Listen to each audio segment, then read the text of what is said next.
Hop.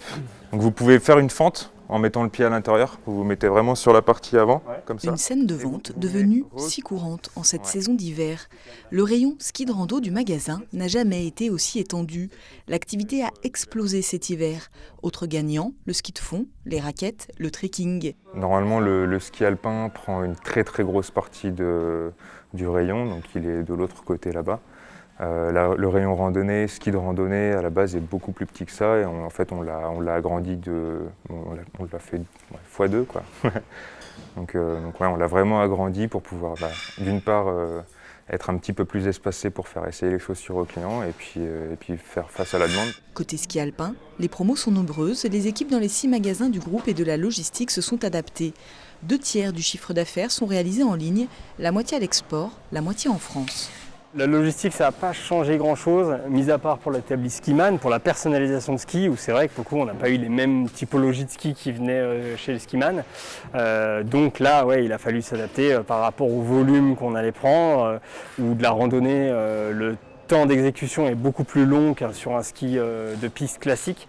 Ce modèle multicanal a permis au groupe de passer confinement, fermeture de magasins, de remonter assez sereinement. Le seul bémol n'est pas lié au Covid, mais au Brexit. Le marché anglais est totalement bloqué.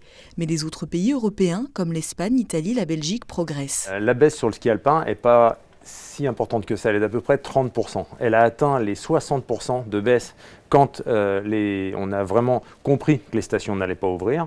Mais on fait des ventes toute l'année de ski. Par contre, on a d'autres rayons sur lesquels on fait des x2, x3, x4. Et donc, on était un petit peu ski alpin dépendant, c'est-à-dire que c'était vraiment notre rayon le plus important. Et aujourd'hui, la proportion de ce rayon, on va dire, a diminué d'à peu près 40 à 45%, parce que ce rayon a baissé, d'autres ont augmenté.